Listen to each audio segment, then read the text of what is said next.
Kamusta na nga po mga master at narito tayong muli sa panibagong web novel, manhwa at upcoming anime series ng taong 2024 na ating sisimulang talakayin. At ito nga po ang chapter 5 at 6 ng solo leveling, kaya't atin ang kagad na umpisaan. Sa nagdaang chapter ay ipinakita sa atin na nagsimula na ang pagkilos ng mga rebultong naroroon sa loob ng naturang dungeon, tanda ng panibagong panganib na kanilang pagdadaanan. Nakapakumitil na sa mga buhay ng ilan nilang makasamahan. Ipinahayag nga din sa atin ang kwento na 10 taon na ang nakakaraan nang magsimulang magsipagsulputan ang mga naturang kakaibang gate sa kanilang mundo. At kasabay noon ay nagsimula na rin ang mga kakaibang pangyayari, kabilang na dito ang pagsulpot ng mga nilalang na biniyayaan ng kakaibang mga kapangyarihan. Kabilang na nga raw siya sa mga ito, subalit lubang napakababa naman ng level ng kapangyarihang kaniyang tinataglay kung ihahambing ito sa iba. At ang mga kagaya niyang nabiyayaan ng ganoong abilidad ay nagsimulang tawaging mga hunter at naging propesyon ang pagpaslang ng mga halimaw sa loob ng dungeon. Kung minsan nga raw ay lubang nakakabahala, nakakawalang pag-asa at lubang makapangyarihang nilalang ang matatagpuan o kaya naman ay biglang susulpot sa mga ito.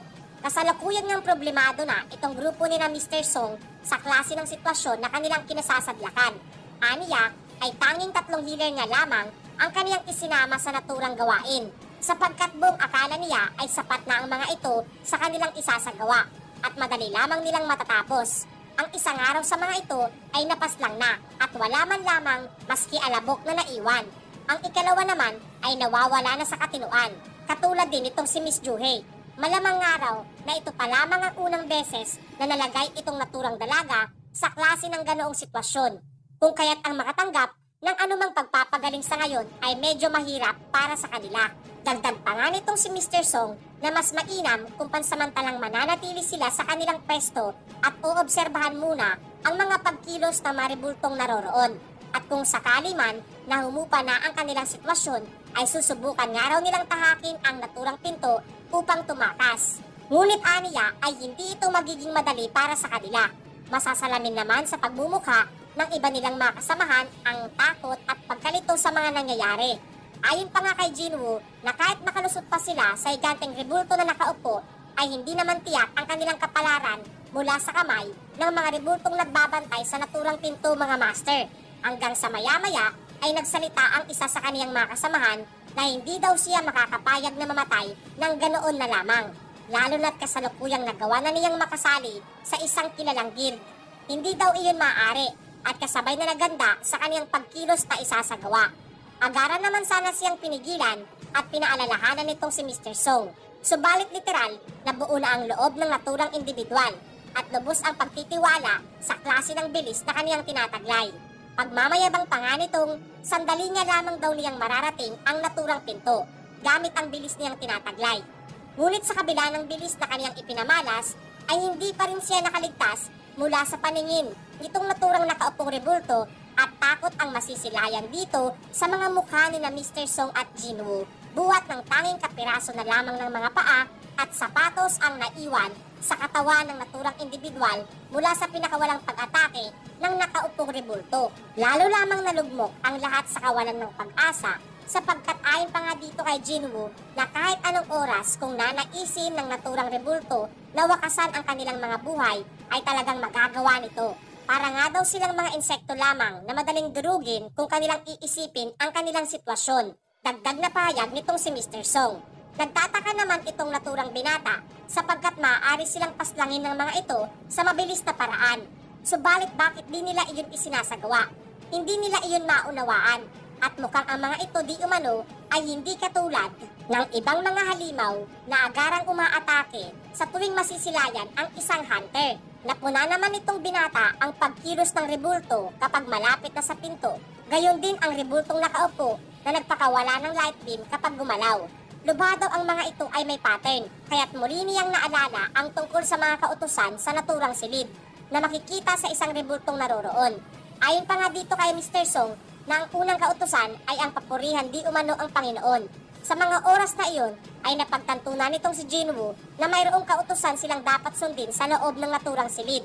Marahan siyang tumayo at nawikang kung tamang araw ang kaniyang hinala habang agara naman siyang sinita nitong si Mr. Song sa kaniyang isinasagawa. Subalit nababakas sa mga mata nitong naturang binata na hindi iyon ang klase ng titig ng mga mata na nais ng mamatay, habang dahan-dahang tinatahak ang naturang malaking rebulto. Pagkatapos ay bigla na lamang itinuon ng naturang rebulto ang atensyon nito dito kay Jinwoo, na sa kabilangan ng takot na nadarama ay kaniyang nauunawaan na aatake lamang etong rebulto kapag tumayo siya sa isang partikular na taas. Kaniyang araw nauunawaan na ang kahulugan ng unang kautusan. Malakas niyang isinigaw na silang lahat ay dapat yumuko sa harapan ng rebultong nakaupo sa trono. Kinundina naman itong sina Mr. Kim at Mr. Bak ang kaniyang pahayag, habang tanong naman itong si Mr. Song kung mayroon daw ba siyang napagtanto. Naagarang sinagot nitong binata ng oo. Kaniyang inilahat ang kaniyang naging obserbasyon at ang kahulugan ng katagang pagsamba sa Panginoon ay literal na dapat yumuko sa harapan nito. Medyo hindi naman sana kumbinsido etong si Mr. Song sa kaniyang pahayag. Subalit wala naman daw silang pagpipilian pa sa ngayon, kung kaya't silang lahat ay ating makikitang sama-samang yumuko sa harapan ng naturang nakaupong rebulto mga master. Hindi naman ganoon kakumbinsido etong sina Mr. Kim sa naturang bagay kung magagawa nilang makalabas batay lamang sa pagyuko sa naturang rebulto. Ngunit kasabay ng kanilang pagyuko ay ang dahan-dahang pagbabago ng ekspresyon sa mukha na ipinapakita ng naturang rebulto, na kasalukuyang mayroon nga pong kakaibang klase ng ngiti na tila ba punong-puno ng mali siya, habang patuloy pa rin silang lahat na nakayuko at walang anumang planong kumilos mula sa kanilang posisyon.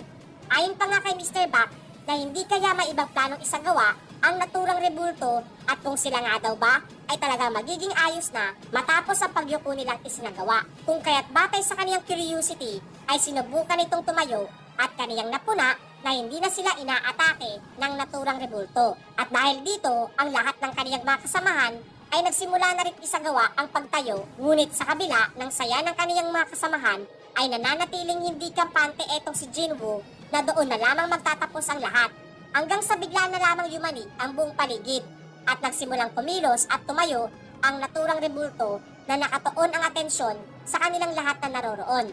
Agad ngang humingi ng suwestyon etong si Mr. Song sa kung anong ideya ang naglalaro sa isipan nitong binata na lubha namang walang maisip na solusyon sa mga oras na iyon. Maya-maya pa ay nagsimula na itong maglakad at sa mga huling sandali ay naalala nitong si Jinwoo ang ikalawang kautusan.